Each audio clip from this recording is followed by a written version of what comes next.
Tita, I promise Justin na hindi ko to sasabihin sa inyo. Pero hindi ko na talaga matake. Do you remember yung sinasabi ni Justin na girlfriend niya sa Pilipinas? Yes. Don't tell me, sila pa rin hanggang ngayon. Opo, tita. And what's worse is nandito rin si Cecil sa San Francisco. What? Tita, ginagastosan ni Justin si Cecil. Siya pa ang nagpapaaral sa kanya. Tita, that girl is using your son. Cecil! Dali! Meron kang bisita. Sosyal! Ayan. Hello po. Excuse me.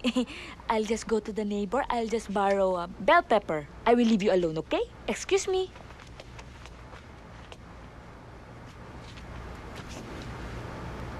Sorry ho pero you look familiar pero hindi ko lang humatandaan kung saan tayo nakita.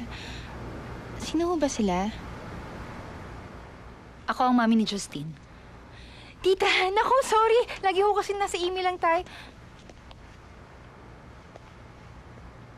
Anong mga sinasabi mo?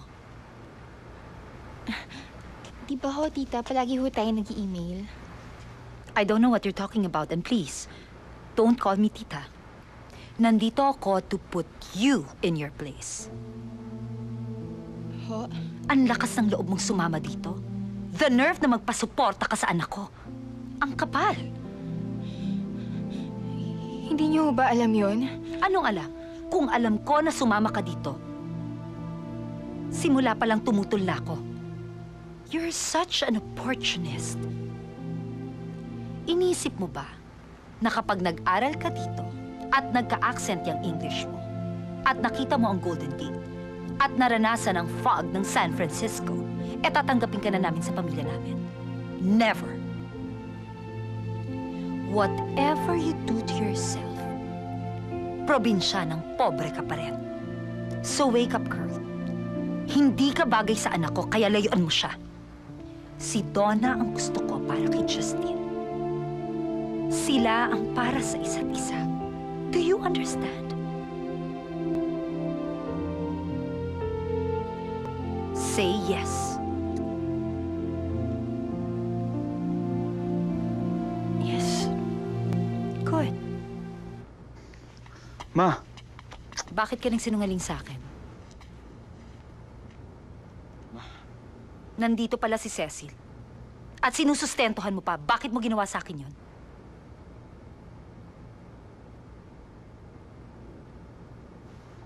Kasi, Ma, Tita! I Tita, did please. not raise you to become a liar. ikaw nagsumbong kay Mami, ano? Tama lang ang ginawa ni Donna. Mabuti na lang ngayon pa lang nalaman ko na. I'm sorry, Ma. Ginawa ko to because I want her to have an American education so you can be proud of her. I will never be proud of her dahil alam kong ginagamit ka lang niya. Hindi totoo yan. Ako ang pumilit kay Cecil para sumama sa akin dito. Kaya nga, pinatunayan lang niya na cheap siya and I don't like her.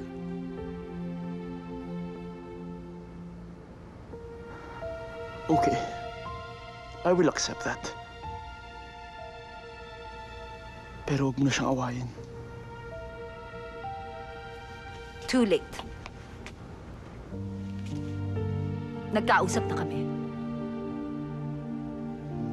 Ano sinabi mo sa kanya? Lahat ng masakit, sinabi ko na. Para mapahiya siya at iwanan ka na niya.